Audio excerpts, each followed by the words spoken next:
밥 반찬이다. 자, 봅시다. 일단 첫 번째 페이지에 나와 있는 내용 보면 여기 첫 번째 페이지 나와 있는 내용은 다 부등식 미분이죠? 네.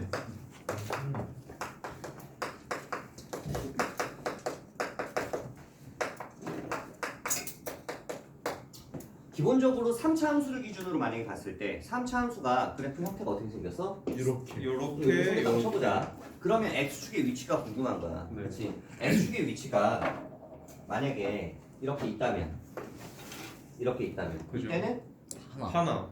실근이 하나인 거죠. 허근이 두 개. 허근이 두 개인 거죠. 그죠. 기본적으로 그래서 3차 함수 같은 경우는 x축과 최소한 한 번은 만날 수밖에 없어. 그래서 무조건 실근이 하나가 있죠. 네. 그지? 그렇죠. 실계수 방정식에서 얘기하는 거야. 개수가 실수인 범위에서 복수 범위는 안 되고 개수가 실수인 방정식에서 무조건 기본적으로 실근은 하나 갖고 나머지 허근은 무조건 그럼 켤레로 갖겠죠. 왜? 실계수 방정식은 반드시 켤레 복수근을 갖는다라고 정의가 내려져 있죠. 인정. 그죠. 증명도 가능했죠. 인정. 근데 만약에 얘가 이렇게 되면 실근 두 개에다가 중근. 이건 실근의 실근의 개수는 중근. 두 개인데 그 중에 하나가 이제 중근이죠. 중근이죠. 몇 중근? 이중근. 이중근이지. 맞아. 이씨는. 이거 자꾸 따라해. 만약에 x축이 이렇게 지나간다고 하면 삼실근. 실근이 나오죠. 또 그냥 서로 다른 세 개의 실근을 갖는 거지. 맞아? 네. 이렇게 지나간다고 하면 아까와 마찬가지로 하나의 중근이 나오고 하나의 실근이 나오고. 맞아? 네. 그 다음에 만약에 여기서 이렇게 지나간다고 하면 한 개 이제는 실근과 두 개의 허근이죠. 한 개의 실근과 그렇죠. 두 개의 허근이 되는 거였죠. 맞아? 네. 3차 함수 기준으로 봤을 때. 인정. 그러면 근의 종류가 이렇게 되는데 3차 함수가 만약에 이렇게 돼서 여기서 순간 접선의 길이가 제로가 될 때와 얘가 그냥 이렇게 될 때도 있죠. 네. 맞아 안 맞아? 맞아요. 맞지? 그치? 요런 경우에 만약에 x축이 이렇게 있으면 얘는 뭐가 되는 거예요? 이런 경우는 3중분이라고 하죠 이걸 보고. 맞아? 네 맞아요. 근데 얘 같은 경우는 이렇게 되면 실근 몇 개? 한 개. 한 실근. 그럼 나머지는 뭐라고 봐야 되는 거야? 러근. 허근이죠. 그래서 허근은 당연히 켤레 복수근. 혈례복선이 있죠. 그래서 이 경우에도 얘가 여기서 이렇게 지날 때, 여기서 맨 밑에 이렇게 지날 때도 하나의 실근과 얘가 이렇게 꺾이지만 얘는 두 개의 허근이고 여기서 하나 실근이지만 여기서도 두 개의 허근이에요. 혈례복선. 맞아. 맞아요. 근데 얘와 얘의 차이는 인정. 미분을 했을 때 f 프라임의 값이 제로가 되는 지점이 얘는 두 개인 거고 얘는 하나도 없는 것 뿐이지. 그렇죠. f 프라임이 제로가 되는 지점이 얘는 없고 얘는 두 개 다 있는 것 뿐이지. 도함수로 봤을 때. 그러면 만약에 3차 함수가 이렇게 있는데 이게 어떠한 직선과 이런 식으로 뭐 서로 다른 세 점을 가져. 예를 들어서 이 함수가 y는 fx고요. fx. 얘가 y는 gx야. fx와 gx가 서로 다른 세 개의 점에서 만나기 위해서는 위에서. fx와 gx를 연립했을 때 서로 다른 세 실근을 가져야 되지. 그렇죠. 그럼 이제 얘랑 어떻게 해? 같다라고 놓고 같다. 연립하는 거야. 그럼 왼쪽으로 넘기면 fx 마이너스 gx는 제로. 맞아? 얘는 당연히 3차겠죠. 네. 이 3차가 결국은 이렇게 되고 이렇게 돼야 되는 거 아니냐 이거 x축일 때. 그래 안 맞아요. 그래? 얘를 하나의 hx로 보면 그래 안 그래? 맞아요. hx로 크게 보면 나누는구나. 이게 hx가 되는 거지. 이게 그래서 hx가 크게 보는 거지. 서로 다른 세 실근을 가져야 돼. 서로 다른 세 실근을 가지려면은 그러면 조건이 뭘까? 조건이 뭘까요? 그 접해야죠. x축하고. 접해야죠. 세 점이. 왜냐면 세 실근을 가져야 돼. 접하는 건 이렇게 되는 게 접하는 거지. 뭐 개소리 자꾸 목소리 뚫고 지나가야죠. 만나야 한다. 근데 그렇게 하려면 이제 문제를 어떻게 풀 거냐면 3차 방정식이 서로 다른 세 실근을 가질 조건을 우리가 뭐 판별식 같은 게 없잖아. 2차면은 뭐 미분에서 판별식. 그렇지 미분해서. 와, 너 뭐야? 미분을 해서 보긴 틀린 보는데 거 아니야. 미분해서 보긴 보는데 미분을 해서 판별식 b가 0보다 크다고 해서 되는 거야? 아니죠. 미분을 해서 얘가 이렇게 있을 때 미분을 했을 때는 여기가 제로가 되는 지점이 서로 다른 게 두 개가 나오는 게 판별식 b를 보는 거지. 네. 맞아? 맞아요. 미분을 했을 때 f 프라임에 이거의 판별식 d가 만약에 0보다 크다고 하면 이 그림이 나오는 것뿐이지 x축이 어디 있는지 모르는 거 아니야. x축이 여기 있는 게 아니라 여기 있어야 되잖아 지금 이렇게. 그래 안 그래? 맞아요. 그러기 위해서는 한 번 더 봐야죠. 이건 그냥 더 판별식으로 보는 게 아니라 판별식이 아니야. 이때는 기본적으로 이건 당연히 성립을 해야 되고 여기 지점이 알파고 여기 지점을 베타라고 하면 네. f 알파의 부호와 f 베타의 부호가 서로 달라야 돼요. 그럼 이걸 한 방에 표시하면 얘가 플러스 마이너스 플러스 경우수 나누지 말고 그냥 곱했을 때 마이너스. 음수가 나오면 되는 거지. 그럼 이 알파 베타는 뭔데? 알파 베타는 f 프라임 x 맞아? 이거의 서로 다른 두근이죠. 맞아 안 맞아? 서로 다른 두 실근이겠죠. 인정. 이해되니 무슨 말인지? 이해돼요. 이런 것들을 우리가 생각을 하면서 이제 문제를 풀면은 된다 이 얘기야. 이해되니? 자, 이해 완료. 부등식에서도 마찬가지고 풀면 되고, 네. 부등식 같은 경우에는 뭐 어떤 경우가 나오냐면 예를 들어서 이제 항상 성립한다. 3차 함수가 항상 x축보다 위에 있는 거 불가능하잖아. 네. 네. 그렇지. 근데 불가능. 4차 함수 같은 경우는 가능하죠. 2차는 짝수차수일 때. 뭐 2차 함수가 아래로 볼록이면 항상 x축 위에 있는 게 가능하지. 이때는 네. 당연히 판별식 D를 풀지. 맞아? 네. 그럼 4차 함수가 이렇게 있는데 얘가 항상 y 값이 뭐가 문제는 이렇게 나오지. 모든 실수 x에 대하여 이거일 때 fx가 항상 이게 성립하고 싶어. 맞아? 네. 이렇게 되기 위한 조건은 뭘까? 이렇게 되기 위한 조건은 우함수. 기함수. 우함수 기함수가 왜 나와? 그러니까. 짝수 차수. 이거는 홀수차수 당연히 존재하지. 판별식. 판별식을 써서 어떻게 하려고? 부호가 같아야 돼요. 판별식이 0보다 크다? 아 부호가 알파 베타가 부호가 돼요. 아니야. 그냥 결론은 결론은? 극소를 무조건 가져. 4차 함수는 극대는 안 가질 수 있죠. 4차 함수가. 맞죠. 얘가 뭐 이렇게 될 수도 있잖아. 그래 안 그래? 아니면 뭐 얘가 이렇게 될 수도 있잖아. 극대를 안 가질 수도 있어. 4차 함수는. 말도 어떤 경우든지 근데 얘가 x축이 이렇게 있어야 된다는 얘기잖아 지금. 맞아 안 맞아? 안 돼. 그러려면 극소는 무조건 같죠. 4차 함수가. 어쩔 수 없이. 최고차항이 양수인 경우에. 그러면 이 극소값 이 중에서 더 작은 최소값 맞아 안 맞아? 맞아요. 요거를 만족시키는 알파를 찾은 다음에 당연히 f 프라임 알파는 제로겠죠. 인정. 순간 접선의 길이가 제로니까 이 f 알파를 찾은 다음에 알파를 f에다 대입해서 f 알파가 양수가 나와야 되지 얘들아. F 이 알파가 뭐라고? 양수가 나요. 극소값. 맞아? 근데 극소값 중에서도 가장 작은 최소값. 아. 무슨 말인지 알아? 최소값 정도. 요 지점이 0보다 크면 돼. 이 지점이 0보다 크면 돼. 이 지점이 0보다 크면 돼. 가장 작은 최소값. 극소값 중에서. 무슨 말인지 이해돼? 쩐다. 이런 식으로 해야지 그냥 뭐 판별식이나 F'만 봐서는 되는 게 아니라는 얘기고 여기서 이제 하나를 더 추가하면 두 번째 페이지 맨 밑에 보면 뭐가 나와 있냐면 모든 실수. 3차 방정식의 실근의 개수. 아닌데? 여기네. 이거 크겠냐? 두 번째 페이지 제목이 이제 부등식과 미분이죠. 네. 그리고 소제목이 이제 부등식에서의 활용이라고 선생님이 적어놨는데 거기에 4번을 한번 볼래 얘들아? 4번에 보면 뭐라고 나와 있냐면 선생님 거기 적어놓은 거 보면 와. 모든 실수 x에 대하여 fx가 g보다 크네요. 왠지. 이거에 대하여 fx가 gx보다 크다고 나와 있죠 지금. 맞아? 네. 이게 항상 성립하고 싶은 거야. 이게 항상 성립하고 싶은 거야. 이게 항상 성립. 이게 지금 4번이고요. 이게 네. 4번이고. 그 다음에 5번을 보면 5번에는 뭐라고 나와 있어? x1, x2에 대해서 이제 크네요. 모든 실수 x1, x2에 대하여 fx1이 2보다 크다. gx2보다 크다. 이게 항상 성립한대. 이 두 가지의 차이는 구별을 할 수가 있어야 돼 얘들아. 네. 네. 이 두 가지는 구별을 할 수 있어야 돼.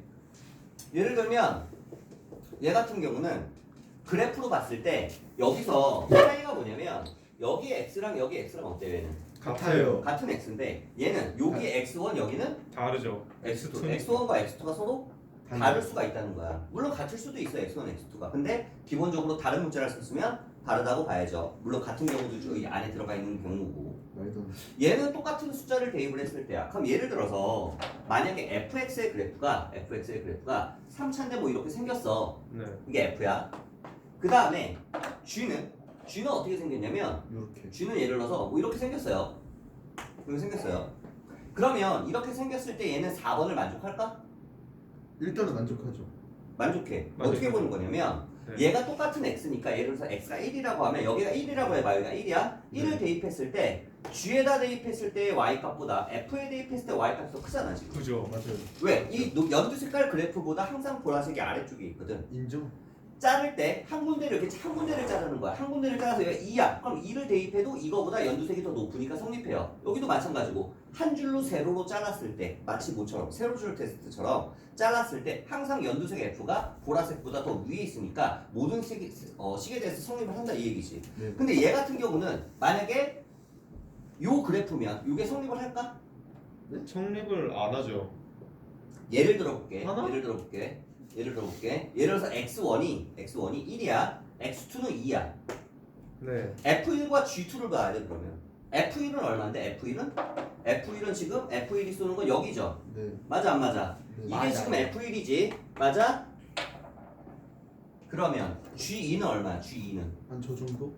저기 G는? 조금 더 높네요. 여기잖아. 네. 여기가 G2잖아 지금. 맞아? 맞아요. 이 성립하니 그러면 이게? 성립 안 하네요. 성립해? 안 아니요. 하네요. 성립 안 하잖아. 성립 불가. 분명히 GX가 FX보다 항상 아래쪽에 있긴 한데 얘는 얘랑 서로 다를 수가 있기 때문에 불가능하죠. 불가능하죠. 그죠. 이해돼 무슨 말인지? 네. 그래서 얘는 그래프로 그리면 예를 들어서 F라는 놈의 그래프가 4차 함수야. 이렇게 생겼어. F가 이거야. 이게 F야. 근데 G는 어떻게 생겼냐면 G는 얘가 이렇게 생기는 거야. 예를 들어서 뭐 G가 항상 작네. 즉 G의 최대값이 여기면 저기야. F의 최소값은 여기예요. 맞아. 인정. 이런 경우에는 어느 숫자를 여기다가 순서상을 대입해도 항상 성립하지. 네. 왜? 왜냐면 이거의 최소값보다 이거의 최대값이 작으니까. 맞아요. 이해돼? 이해돼 무슨 말인지? 네. 네. 그래서 얘 같은 경우는 선을 그을 때 선을 하나 긋는 게 아니라 예를 들어서 이렇게 두 개를 긋는 거지. 어디든. 그래서 여기서 걷을 때 이 값과 네. 여기다 걷을 때 뭐 이 값. 어때? 당연히 얘가 더 크지. 어떻게 긋든. 맞아? 네. 그러니까 얘랑 얘의 차이점은 얘랑 다르냐 얘랑 같냐의 차이점인데 얘랑 같은 경우에는 똑같이 xx인 경우에는 그냥 이 그래프 밑에만 항상 존재하면 되지만 x1과 x2가 서로 다를 때는 이 f의 최소값보다 g의 최대값이 작아야 된다. 여기 등호가 있으면 당연히 여기도 등호가 들어가겠죠. 같아도 되겠지 적대도. 그래서 얘를 한국말로 해석을 하면 f의 최소값 이게 g의 최대값보다 크면 된다 이 얘기야. 그죠. 어디서든지. 그럼 이게 성립한다. 이 차이는 기억을 해야 돼. 문제에서 그래서 이게 x로 나왔는지 x1, x로 나왔는지 문제를 잘 보고 풀어야지 안 헷갈리겠지. 자, 그 다음에 넘어가서 이제 뭘 얘기할 거냐면 사실 이거는 얘기를 안 해주려고 그랬는데 그냥 비기예요. 너희가 이제 이 정도는 얘기 안 해도 알 수는 있잖아. 그건 귀엽죠. 해석은 할 수 있으니까 그래서 얘기를 안 해주려다 한 거고 오늘 원래 본격적으로 이제 하고 싶은 내용은 도함수 활용 파트의 맨 마지막에 나오는 자 단원 제목이 뭐예요? 평균 속도가, 변화율과 속도가, 소는 미분. 변화율. 아 속도가 이게 속도와 진짜 귀여워. 가속도의 미분 파트 요거를 이제 얘기를 하고 싶은 거야. 일단 기본적으로 이거에 대한 이해를 해야지 이제 여기서 뭐가 이제 변형이 돼서 뭐 넓이든 부피든 뭐 여러 가지 우리가 이제 변형을 할 수가 있는 건데 기본적으로 우리가 이거는 알고 좀 시작을 했으면 좋겠는데 우리가 어떤 양을 얘기를 할 때 두 가지 종류가 있죠. 네. 스칼라 양이라는 게 있고 그다음 벡터 양이라는 게 있어요. 자, 스칼라 양은 결론부터 얘기하면 얘는 방향이라는 게 존재하지 않아요. 않아요. 방향은 존재하지 않아요. 크기는 당연히 존재를 해. 근데 벡터 양은 방향도 신경을 써줘야 돼. 방향이 중요하고요. 그래서 방향에 대한 고려를 해야 되고 크기에 대한 고려도 마찬가지로 해줘야 돼. 자, 가장 대표적인 이그젠플로 예를 들어서 스칼라 양 같은 경우에는 뭐 무게 무게. 요거랑 얘는 질량 뭐 이런 느낌? 예를 들어서 너희 몸무게는 예를 들어서 체형이 70kg. 최근에 그래. 예를 들어서 건웅이가 아 예를 진짜 들어서 이럴 줄 알았어. 진짜. 건웅이가 90kg. 좀 편하게 유괴배수로 가자. 120kg야.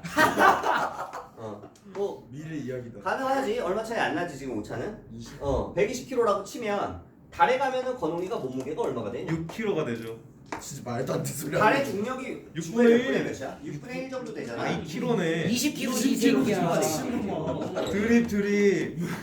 뭐래 이 어. 멍청한 새끼야. 야 이거 녹화하고 있으니까 욕하지 마. 그러니까 다 욕하고 들어갔잖아 시원하게 니네 얘기가. 맞기 전에. 방송 사고? 음. 제규의 카메라 도청장치가 보고 맞을까? 됐습니다.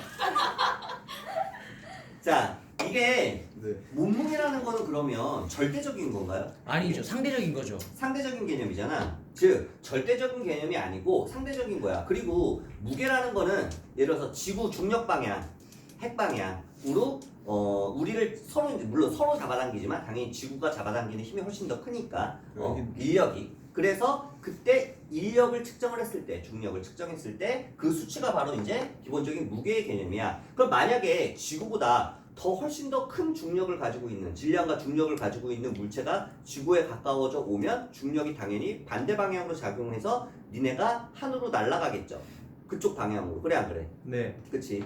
그러면은 몸무게가 마이너스가 될 수도 있는 거 아닌가? 그쪽 방향으로 가게 되면 헐. 가정을 하자면 제로가 될 수도 있는 거고 똑같은 평행 상태면 무중력 상태에서는 당연히 몸무게가 제로가 되는 거죠. 빵. 그러니까 무게 같은 경우는 방향에 따라서 존재를 하죠. 거꾸로 썼네. 근데 방향이 필요가 없잖아요. 무게는. 거꾸로 세워도 건웅이 120이고. 그 방향이 맞나? 그게 무슨 말이냐면 그 물체의 힘이 작용하는 방향이 상관이 있냐 없느냐의 차이야. 지금 반대로 썼죠. 여기가 무게가 되는 거고 여기가 질량인 거고.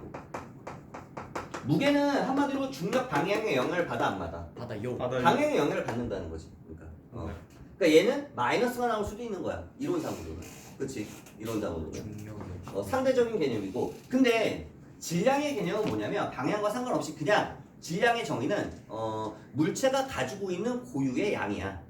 무슨 말인지 알아? 인정. 물체가 가지고 있는 고유의 양이기 때문에 니네가 나라는 사람이 지구에 있든 우주에 있든 뭐 달에 있든 어디에 있든 내가 가지고 있는 고유의 질량은 변함이 없는 거지. 단지 그거를 측정하는 방법에 따라서 이건 바뀌는 것뿐이, 그렇지? 그러니까 이런 개념이 바로 이제 스칼라와 벡터의 차이인데 좀 더 이제 구체적으로 얘기를 하자면 속력과 그 다음에 속도의 개념도 스칼라 양과 벡터의 차이예요. 속력은 물체가 가지고 있는 고유의 빠르기야. 어느 방향으로 움직이든 방향을 고려하지 않으니까 어느 방향으로 움직이든 움직이는 속도가 이제 방향에 상관없이 크기를 측정하면 속력이 되는 건데 속력은 물체가 가지고 있는 고유의 빠르기가 마이너스가 나올 수는 없잖아. 그죠. 막 뒤로 갈 수는 없으니까요. 아니 뒤로 가도 움직이고 있는 속도는 측정이 되지. 근데 그 속도의 양을 측정한 게 속력이니까 속력은 마이너스가 될 수가 없는 거지. 물체가 움직이면 플러스인 거고 무조건 어느 방향이든. 가만히 있으면은 미니멈이 제로인 거지. 근데 속도는 방향을 설정을 하는 거지. 오른쪽으로 가면 플러스, 왼쪽으로 가면 마이너스. 무슨 말인지 알아? 상대 속도의 개념이 그래서 생기는 거지. 상대 속도는 얘가 100km로 오고 얘가 100km로 오면 상대 속도는 합쳐서 200km가 되는 거 아니야? 그죠. 이거는 속력이 아니라 속도의 개념이잖아. 그죠. 그지? 속도는 물체가 이쪽으로 갈 때의 빠르기를 플러스 10이라고 예를 들어서 뭐 미터 퍼 세크라고 하면 이쪽으로 갈 때는 똑같은 빠르기면 마이너스 10m 퍼 세크로 측정을 하죠. 위가 플러스 아래가 마이너스 맞아? 앞으로 튀어나오는 게 플러스 뒤로 들어가는 게 마이너스 이쪽 방향이 마이너스 이쪽 방향이 플러스라고 그랬지. 맞아 안 맞아? 이런 것들 기본적인 방향에 영향을 받는 것들이 이제 속도예요. 속도. 또 대표적인 예가 이동거리와 변위의 개념이지. 그죠.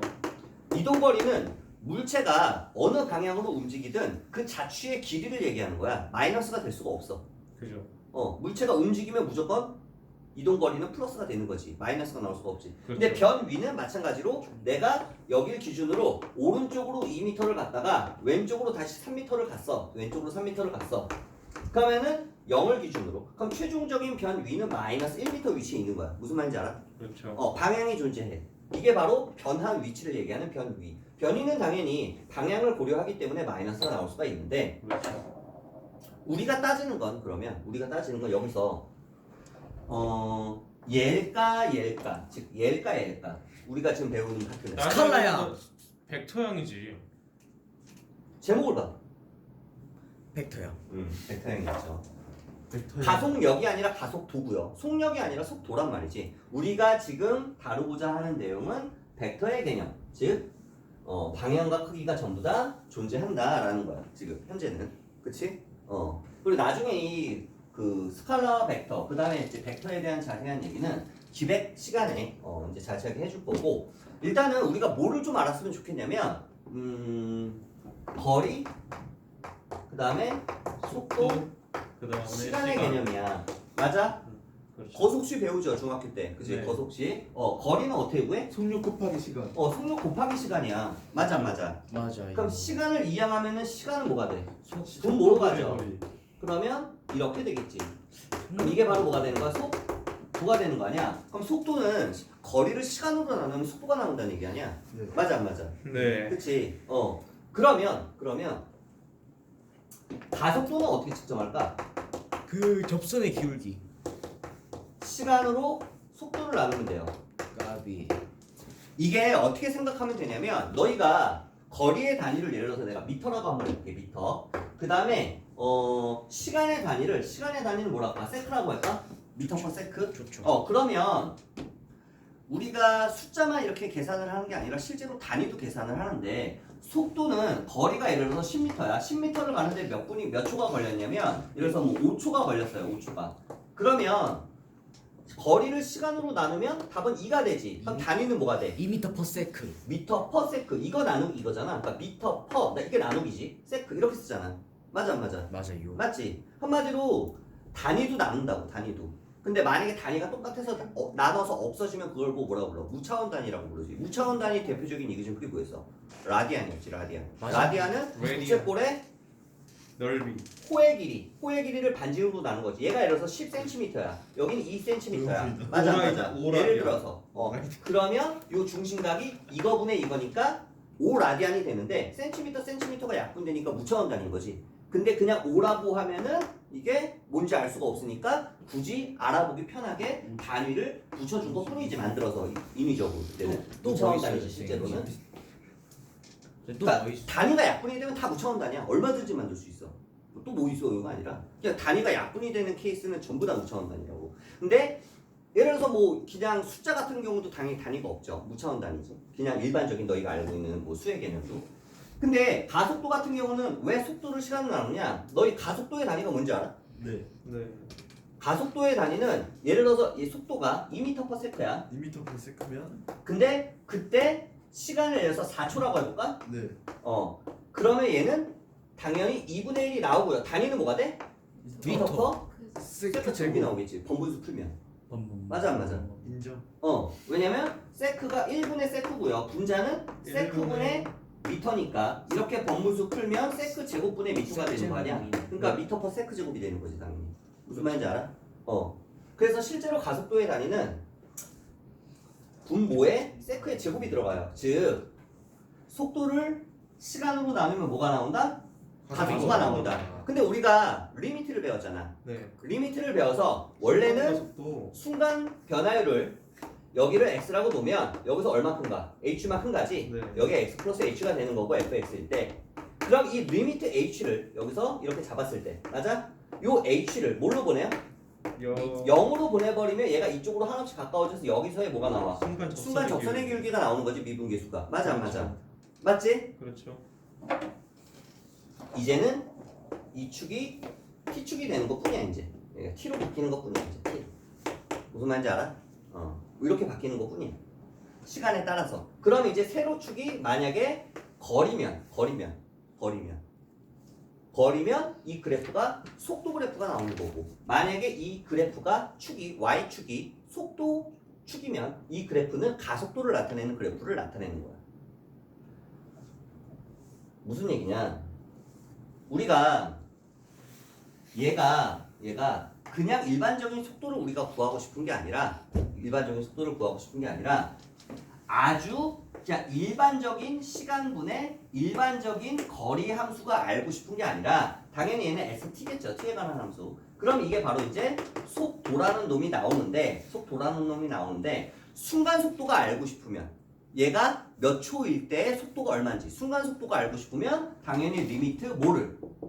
델타 델타 t를 제로로 보내버리면 아주 짧은 순간에 속도가 나오지 않겠냐는 거야. 순변. 그치? 그럼 그 접선의 기울기가 바로 그 시점에서의 순간 속도가 나오겠지. 그렇죠. 예를 들어서 함수가 똑같아. 이제 아주 쉬워. 여기 y는 x제곱이 아니라 이제 y는 t제곱으로 바뀌는 것뿐이야. 왜? 이게 t축이니까.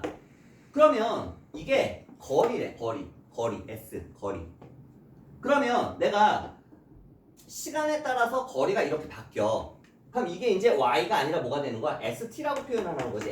fx가 아니라 st. 그럼 1초 1대 1m를 가. 2초를 대입하면 4m에 있네. 3초를 대입하면 얼마큼 가 있어? 9m. 9m를 가 있지. 그럼 내가 예를 들어서 2초일 때의 순간 속도가 알고 싶어. 2초일 때의 순간 속도가. 2초일 때의 순간 속도가 알고 싶으면 2일 때의 순간 접선의 기울기를 구하면 되지 않겠냐는 거야. 그렇죠. 무슨 말인지 이해돼 이거?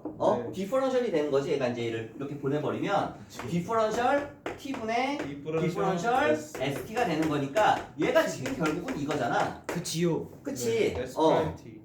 얘를 미분으로 하면 얼마가 돼? 2t가 나오는 거지. 이게 바로 이제 2t야 2t. 그러면 내가 여기다가 2를 대입을 하면 얼마가 나와? 순간 접선의 기울기가 4가 나오면 그게 바로 뭐가 되는 거야? 순간 속도가 나오는 거야. 순간 속도. 무슨 말인지 알아? 인정. 평균 변화율이면 평균 속도고. 이해돼? 인정. 디퍼런셜로 보내버리면 리미트를 보내버리면 순간 속도가 나오는 건데 만약에 여기가 거리가 아니라 만약에 속도축이었어. 그럼 얘가 s가 아니라 뭐가 돼? v가 되겠죠. 맞아 안 맞아? 네. 속도 v가 되겠죠. 밸런스 v를 미- 미분하면 뭐가 되냐? 가속도가 되는 거야. 시간으로 미분하면. 순간 가속. 왜? 얘가 시간분의 속도가 괜찮아. 가속도인데 얘를 리미트로 보내버리면 시간을 리미트를 보내버리면 얘를 델타 t를 시간의 개념으로 본다면 dt, 디퍼런셜 t는 뭐라고 해석을 해야 될까? 우리가 한국말로 differential t. 시각에 시각. 해당되는 거야. 시각. 무슨 말인지 알아? 시각? 시간은 어떤 텀이죠. 텀. 그치? 평균 변화율의 x축 가로 길이면 이 가로 길이면 여기서 디퍼런셜 t는 시각이니까 어느 한 시점에서의 순간 속도. 맞아? 맞아요. 그럼 이 시점을 보고 우리는 영어로는 접두사 at에 해당되는 거지. at. 시각에 해당되는 개념이지 한마디로. 이해되니? 인정. 한마디로 똑같아. 그냥 개념만 말만 바꾼 거야. x축이 아니라 t축. 그럼 시간축. 그러면 y축이 아니라 거리축. 그러면 이 그래프에서 나타내는 순간 접선의 기울기가 거리를 시간으로 나누면 속도가 나오니까 리미트를 보내버리면 이 순간 접선의 기울기가 순간 속도가 되겠네.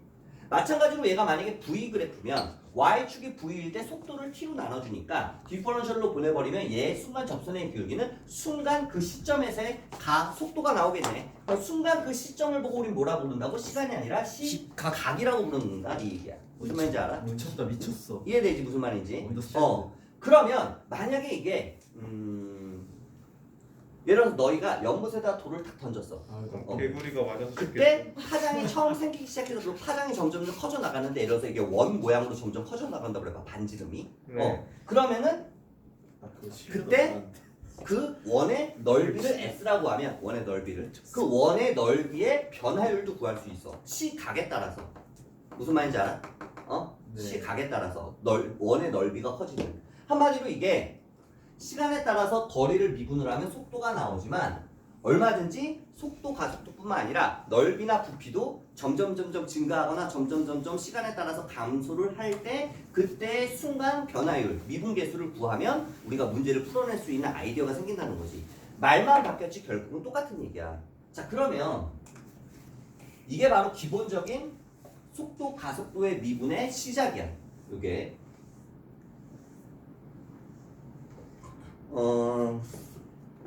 너희 그 필기노트 보면은 앞에 나와 있는 내용들이 지금까지 설명했던 내용들이고 첫 번째 시작점을 보면은 델타 t분의 델타 x의 개념은 이제 우리가 앞에서 배운 평균 변화율 속도로 치면 평균 속도의 개념이고 그치? 그 다음에 얘를 리미트를 보내버리면 얘가 순간 속도의 개념이 된다. 다음 페이지 봐봐. 다음 페이지 봐봐. 너희가 만약에 그럼